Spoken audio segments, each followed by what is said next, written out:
What's up, y'all? Coach Ben from Teer basketball training, and today I'm going to teach you how to steal like Steph Curry. Let's check it out. So stealing the ball is actually very simple, but like I always say, what's easy to do in life is also very easy not to do.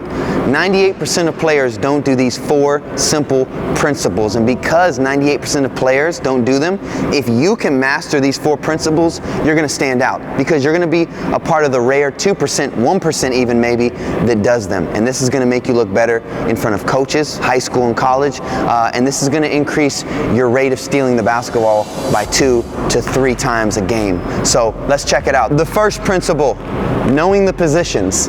See, I don't know who's viewing this video. For some of you guys, this first principle is very simple. Probably you know it, but it's always good to reiterate things. For the new beginners in basketball, you got to know the positions. First, on ball. Second, the ball is skipped 1 pass away. I'm in deny.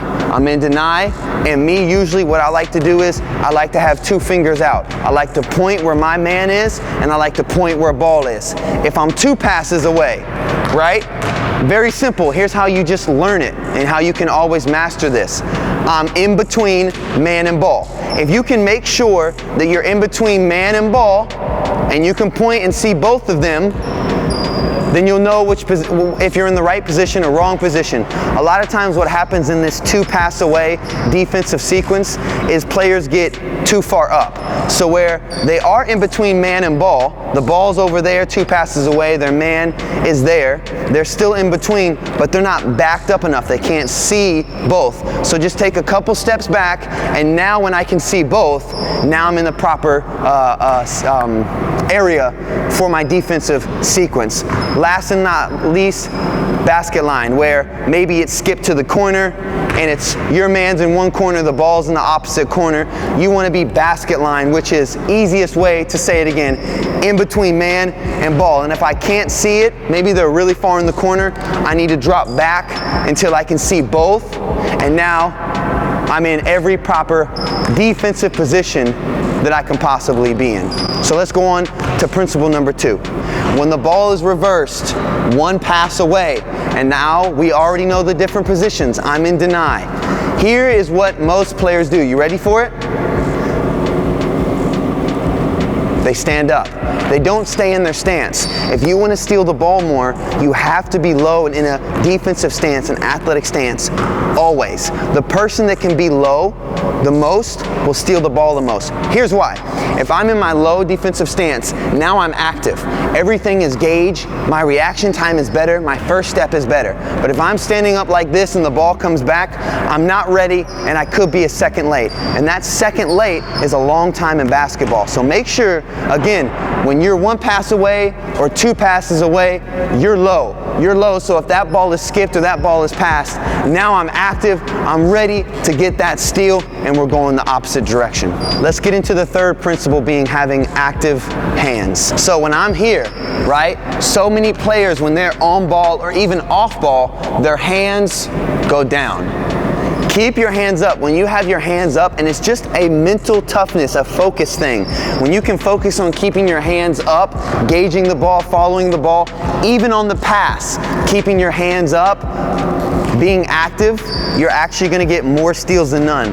But over 98% of players, I know this is so simple, again, easy to do, easy not to do. So many players drop their hands when the ball is moved around the perimeter or skipped around or passed, and they drop their hands so much when they're playing on-ball defense. So keep your hands active. Number 4, the fourth principle you got to learn to steal like Steph is just make a decision. Analysis paralysis. So many players, right, when they're in between man and ball or when they're on defense, they see the pass going through the air and they start to overthink. And I know some of you out there are shaking your head like, yep, that's me. I overthink.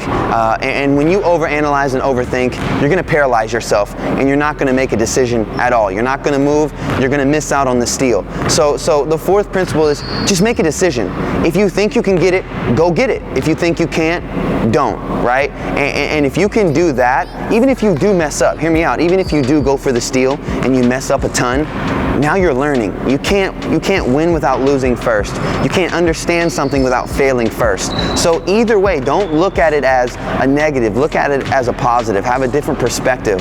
So many of you out there, you overthink, you overanalyze because you're scared that if you miss it, the coach might take you out. If you miss it, you might be yelled at. If you miss it, your man or girl might score, right? You can't worry about all that because that's going to paralyze you. Analysis paralysis. If you overanalyze, you're going to become paralyzed. So make a decision, take these 4 principles, and really let's get out there and let's get you to steal like Steph Curry. Hey, what's up, y'all? Coach Ben. If you like this video, I need you to click the link below.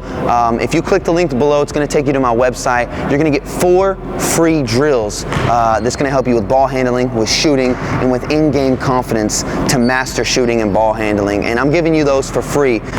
So do that. Click the link. Get your 4 free drills. So with that being said, my name is Coach Ben. This is Teer Basketball Training, and never forget to train with a purpose.